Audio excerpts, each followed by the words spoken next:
Hi, this is Glen Ballard. I'm here in Hollywood, California. I'm a record producer, a songwriter, an arranger, and a full-time musician. And I'm happy to be able to share whatever I can with you today. I got started as a songwriter. My passion from an early age was really about writing songs, and so everything that's happened in my career as an arranger and as a record producer really is predicated really on what I learned in terms of how to write songs, how to create material. I was a musician as a child, as a piano player from an early age, and I had an affinity for it. But my big problem was I was much more interested in being a composer than being a performer. So it's very rare to find just local music instruction that encourages composition over the basic structure of music, which by all accounts one should learn all of the fundamentals before you go off and try to write. But I think I was doing it simultaneously. I was writing probably before I really knew how to, but that's the impulse of a writer, of course. I decoded the piano at an early age. I mean, it just made sense to me. So I mean, I could read music, but I wanted to write my own music. So that wasn't particularly encouraged. I think it's much more possible today where you can really sort of separate your music students from those who are going to be performers and those who are composers. And as it turns out, I'm a performer now too because I play on a lot of the records that I produce. But it all started with the song for me. I have to say that when I was growing up, I had no sense of the possibilities of making music for a living. And so my sense of it was I was just having fun with it. It was a passion that really could only be satisfied by doing it. I mean, and so I wasn't thinking of it as a career, and as it turns out, it has become my career, and as it turns out, the thing that I've loved the most. So all of those things I feel very lucky that all of my free time was spent trying to write songs and trying to record the songs that I'd written or record other people. Just the whole idea of capturing sound after you had written a song, to me was, I wasn't even aware of how you really got on the path to do that professionally. And growing up in Mississippi, there weren't all that many opportunities. I mean, there was only one or two recording studios in New Orleans at the time, which is a great tragedy. So it was kind of like you figured it out on your own. My parents were very supportive, but they never thought of me as being a professional musician for the rest of my life. And so not that they didn't think it was necessarily a good idea, but for them, they probably saw me doing something else. But, you know, a true writer has to write. And as it turned out, I had enough of a gift musically and lyrically to be able to express myself relatively well at an early enough age where people would say, well, that's a pretty good song, at least. So the real encouragement was just that the songs kind of stuck with people. And so I knew I was going to be doing it anyway. So you learn relatively quickly when you're a writer that one thing that you like is to communicate something to people, and you get the feedback, because it can be a very lonely profession. But having people respond to music was my great motivation. I was very lucky to grow up when I did, where I did in the South, where I was hearing every kind of music imaginable. There was the British pop music coming from the Beatles, the Rolling Stones, but they had in turn been influenced by the very music which I kind of grew up with, which was R&B, jazz, zydeco, some country music, and just about anything else. And local radio at the time was really local radio, and you could hear the local artists, and there was a real sense that you could discover someone. I mean, I grew up 10 miles from Jerry Lee Lewis, who lived in Faraday, Louisiana, and I lived in Natchez across the river. And when I was a kid, we used to see him perform, and it was one of the more astonishing things. And this was after he was a superstar, but he would still play gigs around there, and it was wonderful. And so there was a real sense music hadn't become this sort of big international monolithic thing. It was music that everybody made music, and you could hear it everywhere. It was in the air, so I sort of like steeped in that pot. You come out, with something, I think. Listen, I came to Hollywood when I was 22 years old, the day after I graduated from college, and I had absolutely no idea what I was doing. So the only encouragement I had was the vague sense that I had to keep writing. And so I came out to Hollywood and got lucky enough to land a job being a gopher for the Elton John organization, my first job in Hollywood. And for 3 years, I answered phones, did whatever needed to be done. And then they found out I was a musician, and they gave me an opportunity to work with some of their artists. Elton had a label. Kiki Dee was one of the artists. I wrote some songs for her, and the first song I had recorded, called One Step, was a mid-chart hit, and that was the moment when I felt like, okay, this is real. I actually made some money on this. So the first time you just hear a song on the radio that you've written, I guess you could call that the epiphany, Although I had songs on the radio before when I was in high school, again, because of this local radio phenomenon, people would play my stuff. But to have it on a national stage and an international stage, I saw the power of radio. I saw the power of really the next level of how your music can reach people. I think I wisely made the decision early on that I was not going to be the performer, and I really didn't have the impulse to be the performer. Although singer-songwriters generally during that era didn't have to be particularly pretty or have to be able to dance, and there was I think a little bit more of an interest in just the music. But I always felt that my presentation on some level would be lacking. So for me, I made the decision I want to be a writer and a producer, and I don't want to be the artist. And it was the best decision I ever made. What the human heart is really, what really communicates is the human voice. It requires that, and the human voice is kind of like, it's really the vessel through which these songs really make their greatest impact. That's how they deliver the message, is the voice. So great voices are to me like great paintings. They're very rare, and they should be treasured, because 10 million people go by, and then 10 million and one, God says, you get a great voice. And then another 10 million go by, and so my whole life has been about finding the voices for my songs. Well, they were all my favorite voices. I mean, all I had to do was listen to my favorite artists. I mean, when I worked for Elton John, I loved his voice, and also in the management company, they managed Queen.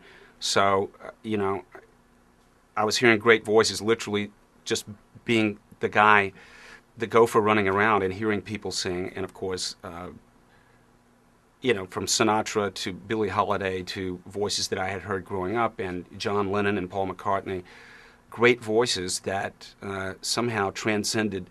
I mean, it's kind of like when the dance and the dancer become one, and you can't really separate them. And it's when someone owns a song and a lyric, and it's a great voice. It doesn't have to be technically great, but it emotionally is great. Then those are the kinds of things that I knew. It was like it's not going to be my voice, but I would love to write for great voices. So, and they were all around me. So, and when you're starting out, I mean, you can write for anybody you want to, and if it's good enough, you have a good shot at getting it recorded. It's just making it really great and compelling is the hard part. Well, I think that great songs have a currency that kind of can't be devalued, even by a bad record. Great songs can survive bad production. Mediocre songs need great production to sort of bring them to some kind of parity, so you can somehow disguise its inherent deficiencies. So I feel like, for me as a songwriter, I was always pleased when someone cut one of my songs, but there were occasions where I felt like the production didn't match the song, but maybe I'm biased. And I think that was one of my impulses to make records, was to sort of be able to have more control over really the final product, as opposed to just being the writer. And so my sense of and need for control over what I wrote sort of grew out of having a lot of songs cut. Many of them were better than anything I could have come up with myself, and there were some where I felt like I could have done a better job. So there was an impetus there, but no songwriter is ever displeased by getting a song recorded. Well, I think I learned how to be a producer primarily from experimenting, first of all. I mean, from a 4-track reel-to-reel tape, and where now we have Pro Tools where there are unlimited tracks, but learning to just how sound worked, how you, literally what was going on. I was interested in gear. A friend of mine's, was his parents owned a radio station, and they had all these wonderful tube amplifiers, tube mics, tube limiters, and they had a little studio there, which was where they made their voiceovers and everything. And we would go in there on Sunday nights and make recordings. So by the age of 15, I was really understanding that if you compressed a guitar, it would sound a certain way. And I actually got to work with some good equipment, which that was sort of my just experimenting, and the passion of trying to make it sound the way I wanted to started by experimenting. So that was the first step. And then I think the second one is, as a songwriter starting out, it was always about trying to get a good enough demo that you felt like people would get the song. I mean, a piano vocal, everyone says you should be able to hear it that way, and I think you should. Nevertheless, good demos, for me, were very important. So that's really how I started to learn how to make records, by making good demos. And in fact, very often the demos would catch the attention of the people who were going to produce it, and they would invite me in to either be involved as a player or as an arranger, or to use some of the stuff that I had done in creating the kind of DNA for the song. And so one of my first contacts was with Quincy Jones. I wrote a song called What's on Your Mind. He recorded it for George Benson, and sort of he liked the demo a lot. And so, to have your demo noticed by one of the great legendary producers, and just to sort of take note of it, that was my first big break, without question. And then not long after that, Richard Perry recorded some of my songs for the Pointer Sisters, and he loved the tracks. And he said, why don't you come in and just work on these tracks, and we'll help you make it into a record. So between Quincy Jones and Richard Perry, I had two mentors who recognized that I was a songwriter, recognized that I could play and that I could arrange, and they wanted some of that juice, and it was a great way for me to be around people who really knew what they were doing. So it was, for me, a stroke of luck that Quincy Jones and Richard Perry heard something beyond the song. I mean, they liked the songs they recorded, but they also liked some of the flavor there that was in the demo. So for me, making 1,000 demos of the 1,000 songs I was writing in my early years, every time I would demo them, I would learn something else. And the more you do, the better you get, no question. Well, when records first started being made, especially in the 30s and 40s, the arranger usually literally wrote either whether it was a big band or a string arrangement or a rhythm arrangement, wrote it for the orchestra, and was primarily responsible for the nuts and bolts of the notes, and making sure that everybody had it in front of them, because it was usually recorded live and maybe one or two takes. So you had to have really good charts because everybody was reading it and there weren't any overdubs. So there's this great discipline that evolved then, which is on some levels probably lacking right now. But in those instances, the arranger was worried about the music, and the producer was trying to figure out how to capture it and what it was going to sound like. And ultimately, it was kind of a division of labor. And I think you fast forward to 2006, an arranger is still very important, just as it always has been, to make sure that the music is right, that it all kind of, at least that it makes sense together, that you have a starting place where you have musicians who are playing with the right attitude.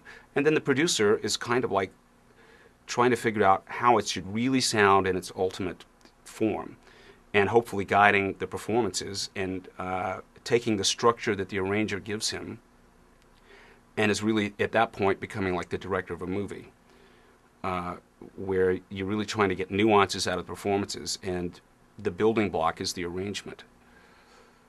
And in my case, I do a lot of my own arranging, so I'm kind of wearing both hats many times. Is that common?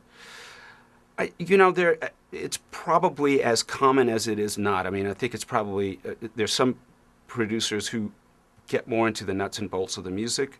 There's some producers who really don't want to know about that and who do remarkably beautiful work. So I've always been the nuts and bolts guy because as a songwriter and interested in all the ways sounds are captured, I'm kind of interested in every aspect of it. So when I'm involved with a production, I'm involved usually as an arranger, as a player, and as the producer. So it's the most fun for me. It keeps me busy, but I like it.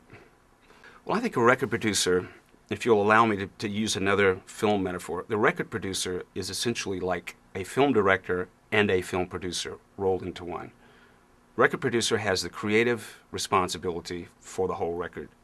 He also has the financial responsibility to bring it in on time, on budget, to try to get the right people in the room at the right time. So there's a kind of administrative side to being a record producer that's still very important. On top of that, your real mission is a creative one, like a director, but you kind of have to play both sides of it, because it's when you're in a recording studio and people are being paid and it's your responsibility both creatively and financially, it's something that you can't phone in, so preparation to me is always the most important thing. But the record producer really does combine both skill sets of sort of organizing the whole event and making sure that it's great creatively. Well, I think it's the best job in the world. I think that it's the thrill of somehow finding the right 1, 2, or 10 or 100 people to play together in the service of a song, and that ultimately, hopefully, will transcend all the sum of its parts, will be greater than the sum of its parts. That's the greatest thing ever, and somehow the accumulation of all the details that suddenly make this picture so clear. So you have to, for me, I'm constantly looking in a micro way, and then jumping back to the macro, back to the micro. What are you playing a C major 7 there, and then jumping back and going, what's it all feel like? Is this the wrong texture? Whatever, So it's really, you're constantly being challenged to kind of manage people's performances, manage your own performance as an artist in the whole mix, and in some ways, because I play a lot on the records I do, I feel like I'm directing myself sometimes. I usually say to one of my engineers, was that a good take when I'm playing? I think it's enormously important that the recording engineer be really good. I'll use another film metaphor. The engineer is like the cinematographer. And in ways that the visual arts have been empowered recently in the digital age with these great editing programs and Photoshop, and you can manipulate sound in a similar way, and so the tools are more prevalent than ever. But it's still important to understand the underlying concepts behind having all these great tools. So the engineer is enormously important, and it's a full-time job. And my hat's off to people who record everything on their own and also play. And I've only done that once, and I don't like doing it. I love having a partner like my cinematographer, my engineer, who's going to bring something to it as well, and who is focusing on getting the greatest possible sounds. And acoustic recording is still one of the more difficult arts. It's a science that has to become an art, and recording an orchestra may look easy, but it's not. Of course, it depends on the orchestra, but it also depends on where you place the mics. And recording a drum kit live is one of the more difficult things you can do. And my hat's off to people that have the passion and the patience to spend their lives making that great, like a great cinematographer. And I've engineered all my life out of necessity, but when I don't have to, I want a real pro. That's great. I think it's very important for whatever business you're in, and it's certainly in the creative world, to understand how you get paid. It's because most people, their passion for music is so strong that they would do it even if they didn't get paid. And a lot of times you don't get paid. But clearly, as a sustainable, long-term profession that you can really invest your life in, it's very important to just understand how it all works. I mean, just the basic mechanics of how you get paid, because you're essentially a royalty participant. And to understand what that means is that you basically you're getting a percentage of the profits. But understanding what the difference between what gross and net means is very important to understand. But we do really rely on a very arcane system of sort of tabulating one unit at a time how our music goes out into the world. I mean, it used to be relatively impossible to keep up with before there were things like SoundScan, and there was very easy to manipulate sales numbers. There's a great deal better, more quality information available now to record producers and artists. I do believe that the system is much more transparent than it's ever been. And so it's relatively easy to find out how you get paid. You get paid every time a record gets sold, and to understand what the difference between getting full statutory rate on a song if you happen to write it, or if you're getting only 85% of it, which is somewhat typical in the business. That's something you need to know about, because it will affect your bottom line without question. Being an entrepreneur now is essential. It's absolutely essential. I think there's a kind of a decentralized trend that I can see. I mean, we still have our big record companies who are somewhat in a moment of kind of reinventing themselves. But because of the internet and the empowerment of Pro Tools and Logic and the ability to create records in literally a closet, everybody's in the record business now. So of course, if you want to be competitive on any level, you really have to understand how it all works. I mean, I never thought 10 years ago that ringtones would be selling for $2 and songs for $1. It's an interesting paradigm. I mean, it's 15 seconds of music for $2, and it goes in your phone, and the full song is only $1. So it's trying to really understand where the income streams are. I mean, and it's with all the piracy that we've had on the internet, there's still as many opportunities, and clearly the next great record company, I think, is going to come from outside the system. I mean, it's virtually assured. And at a certain point, one of the big record companies will then want whatever that is, the energy of being independent. But as all great independent record companies know, or people who've had independent record companies, it starts with great music, and it starts with really having a sense of what's good, and also being somewhat nimble and light on your feet and being able to move with the market. Bigger record companies don't have as good a time with that or as easy a time as smaller ones. So I think innovation and entrepreneurial attitudes is absolutely essential if you want to survive now. I mean, you have to be. You can't be naive to what it's all about. So you think it's more difficult now? I think it's very difficult now to make music and get paid for it in the traditional way. The traditional model is not working so great. This is not to say that the sky is falling, but clearly the model is changing, and there's going to be a visual aspect probably tied to music now more than ever. And I always encourage record producers to think about the visuals too, and to because when you're making a record at a certain point, some sense of what that's like visually is so needed for you to make an impression. And so, even if it's just having a camera rolling, it's documenting what goes on is probably a very good thing. Some of the great records that I've been involved with, we didn't document it, and I kick myself now because, in other words, I think I'm saying trying to create value out of everything that you're doing, making a record, or beyond that, really understanding how the whole thing is going to impact in the marketplace. I think it's less important to be in LA, New York, or London now, or Nashville, than perhaps in years past.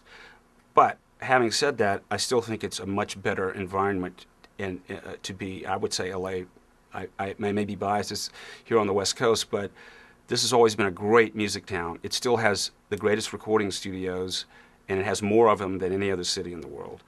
And I think it has the best musicians as well, because the people who play here understand that they really have to be good. So there's always somebody to replace you. And so the level of musicianship is enormously high in a place like LA. And you have also a great creative community to sort of cross-pollinate what you're doing. Same thing in Nashville. If you want to be just a pure songwriter and you can write country music, if you go to Nashville and write with a handful of the good writers down there, you will learn something every time, because there is a community there, and there's a sense of it's not as competitive as it is kind of it foments something really good. And I feel like creating an isolation, whether you live in Des Moines, Iowa, and you're in your bedroom making records every day, I'm sure you can do a great job doing that. But I think the potential for growth comes from being around people who are better than you are. And in this town, every time I hire a musician, I'm pretty much in awe because they're so good.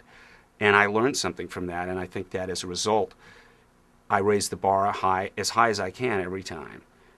So it's, while not essential to move to one of the music centers, I think it's enormously, it gives you more opportunities. Certainly in LA, there's television, movies, there are video games, there's, in addition to records, there is a lot of music being created here.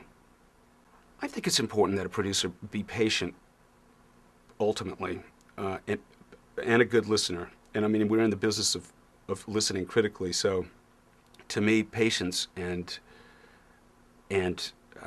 really listening carefully is the first thing. For me, every time I start working with an artist, and the most fun I've ever had writing, by the way, is in collaborations too, even though I've written a lot of songs by myself. To me, there's nothing more fun than working with one or two other people, usually one, where something happens and you start building on each other's strength, and you start elevating one another in this process, and it's a wonderful process. And some people don't like the idea of collaborating, and if you can do it all by yourself, that's great. But I've always felt that my work has endured and continues to evolve, and I've done so many different kinds of music. It was always because the person I was working with, I listen very carefully to where they're coming from, and I try to really understand what their intent is, number one, as an artist. It's very important, and it's a question I always ask. What is your intention? Do you want to make a record? Do you want to be a star? Do you want to have a career? What is your intention? And it's amazing just how revealing that one question will be when people honestly, if they say, I just want to have a hit record, then you understand what the goal is of the artist. If they say, I want to do this for the rest of my life, and I want to be as good as I can be, and I still want to have a hit, I much prefer that answer, you know. And do you want to make a record? Yes, but I want to have a career. The world is full of one-hit wonders we see them all the time in the shows, whatever happened to. For you to be able to sustain it, you have to want it more than just the fame. You really have to really want to be invested in it as an art form. And I've been blessed that virtually everybody I work with usually wants to go for it. And if someone has something artistic to bring to the process, I try to get as much of that as I can. And I have been called a chameleon because of that. But for me, because I'm not the artist, it's really important for me to understand what the best of what they have is and where they want to go. And then I feel like I can make a contribution. What I don't like to do is simply say, this is what I think it should be, and that's it. I mean, I always have ideas, but I try to really build into the DNA of the whole process really the intention of the artist. And I think it takes patience, and it just takes time, you know, and listening. And then somehow being able to process what the artist has to tell you into something that could be compelling. Well, I'll give you an example of one of my favorite collaborations with Alanis Morissette. Um, when we wrote the Jagged Little Pill record, she was not a signed recording artist at that time. She'd done 2 records in Canada, and they didn't pick up her option. She was still signed to my publishing company, Universal MCA at the time. And we got together to write a song for no particular purpose. In this instance, I sort of figured she was going to be the artist, but we just wrote a song that was completely unpremeditated.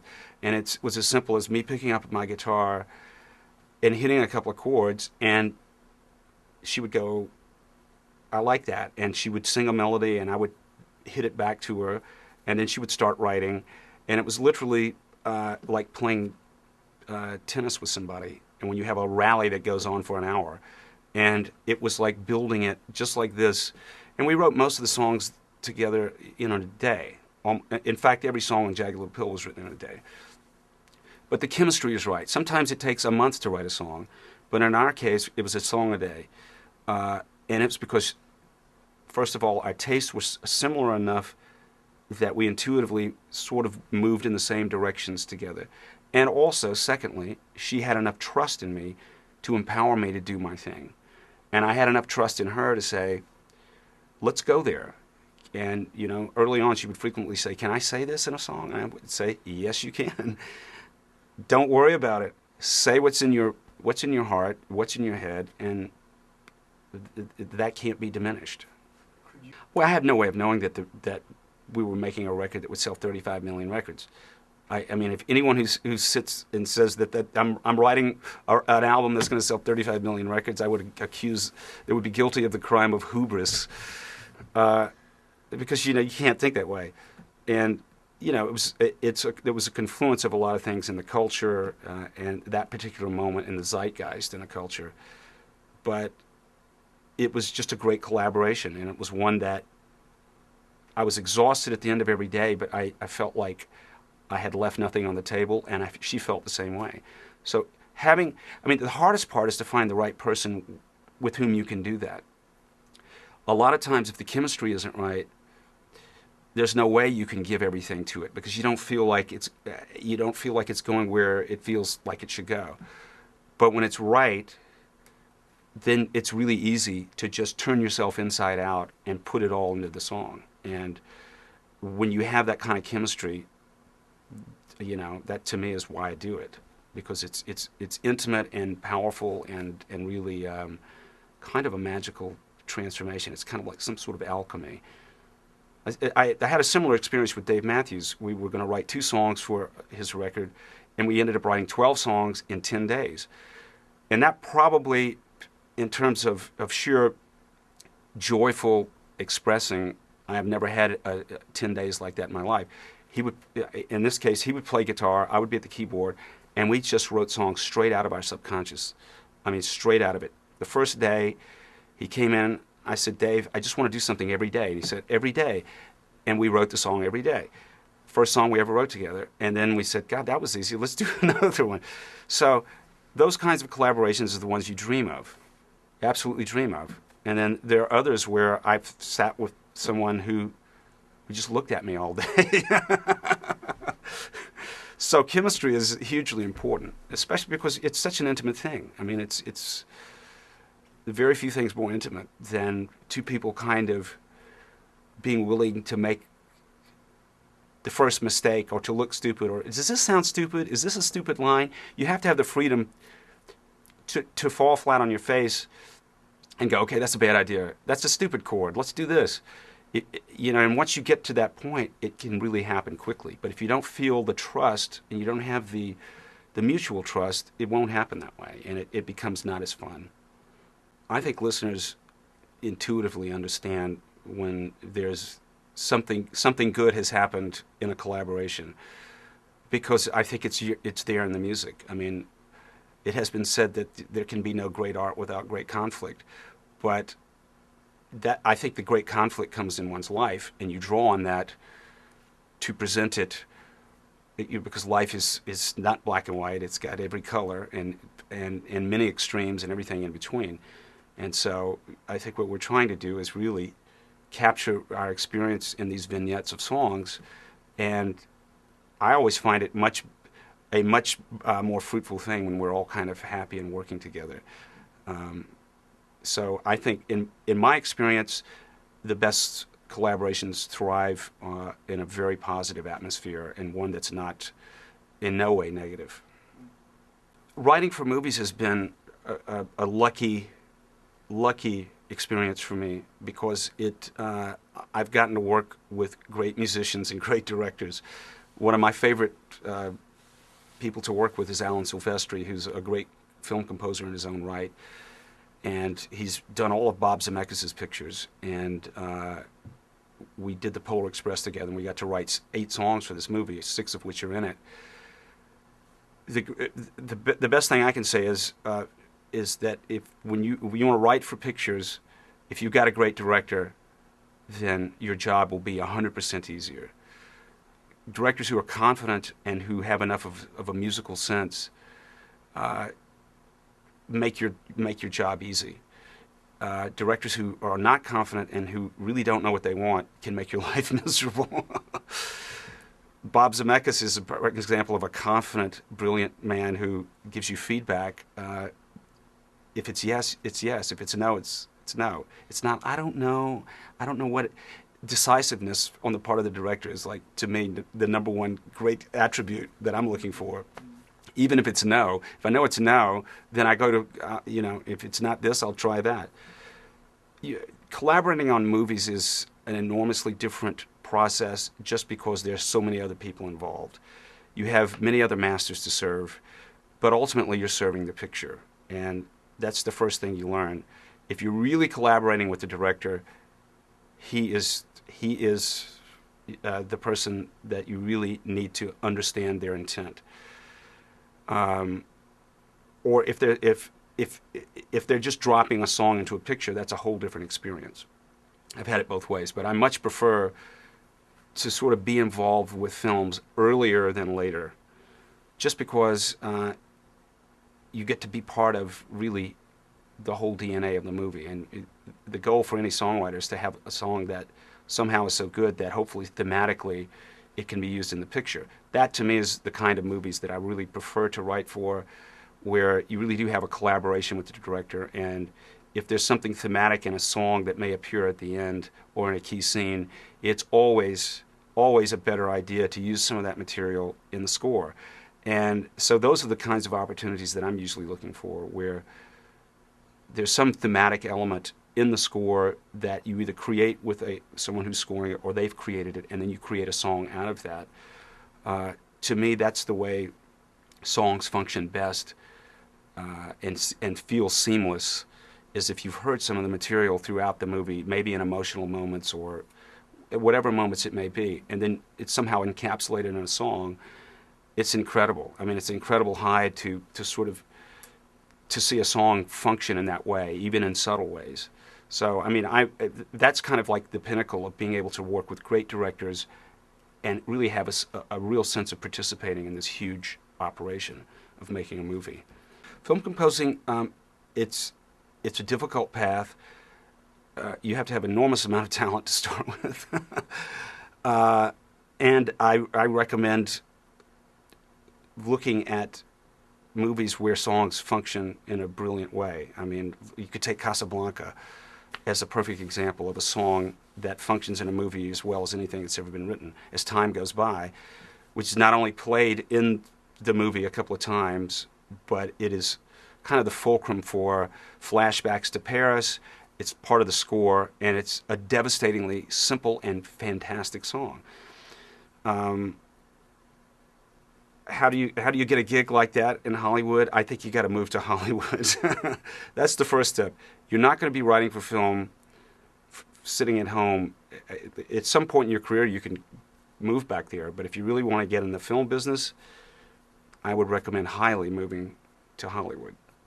That's the first step, because no one's going to just call you up and say, I want you to write for the next Star Wars, or a song for the next Star Wars movie. It's not going to happen. You really have to involve yourself in a kind of serious way in pursuing that.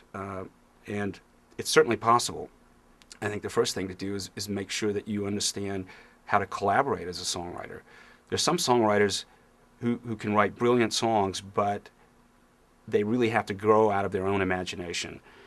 When you're writing for film, you're not sublimating your own imagination, but you really are trying to buy into the vision that the movie is trying to communicate.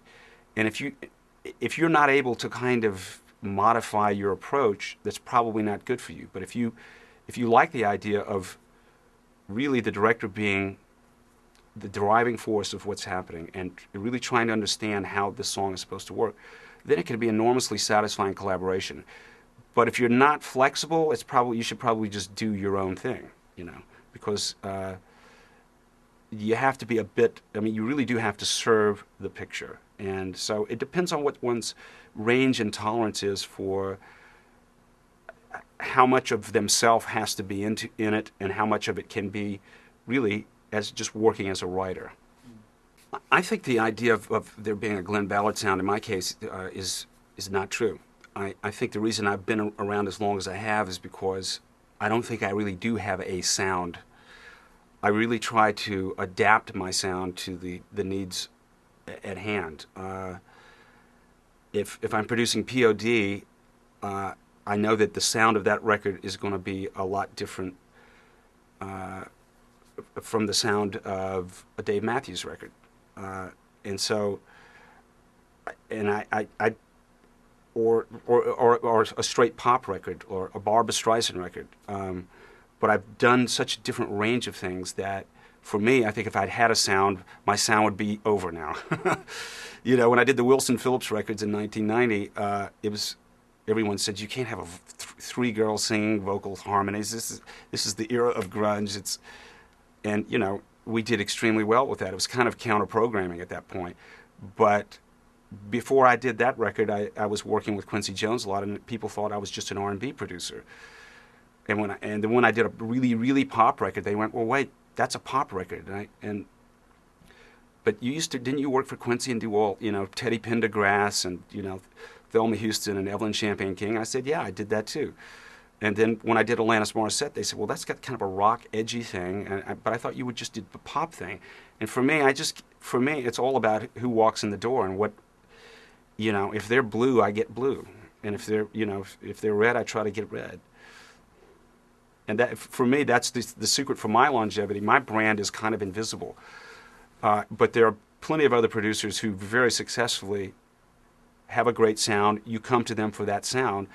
And I think that's very smart. And I wouldn't recommend sort of not having the brand like me, because I've done so many different things. I've made country records.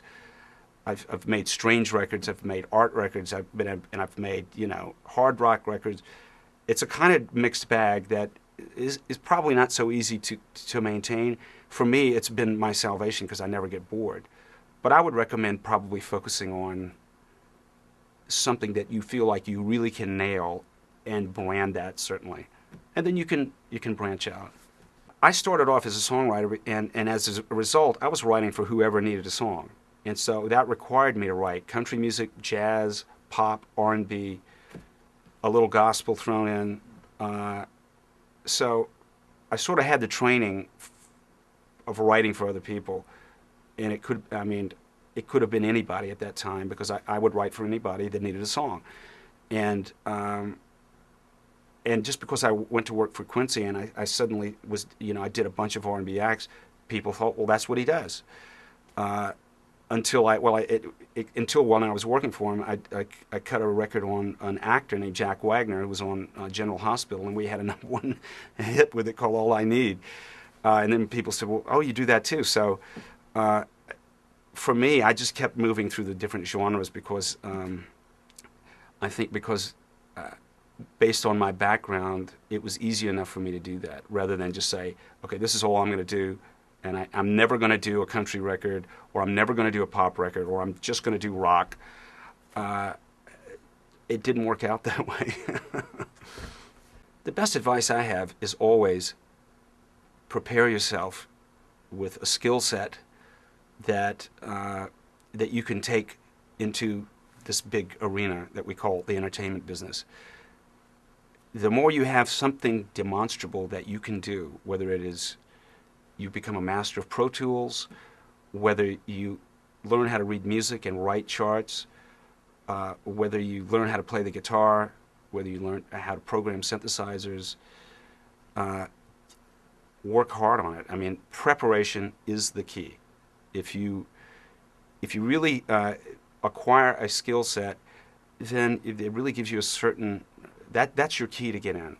Is really coming in and saying, I'm really good at this. I can really play, and being able to not only talk the talk but walk the walk. I say, if you get really good at what you do, you will have a career, because that's in short supply. I mean, it's something that I don't think I can overemphasize, is that your lucky breaks will come if you've got something that you're prepared for. I mean, if you're prepared for that break, that's it. And so to me, it's all about really working hard to get good at whatever it is you've decided you want to do.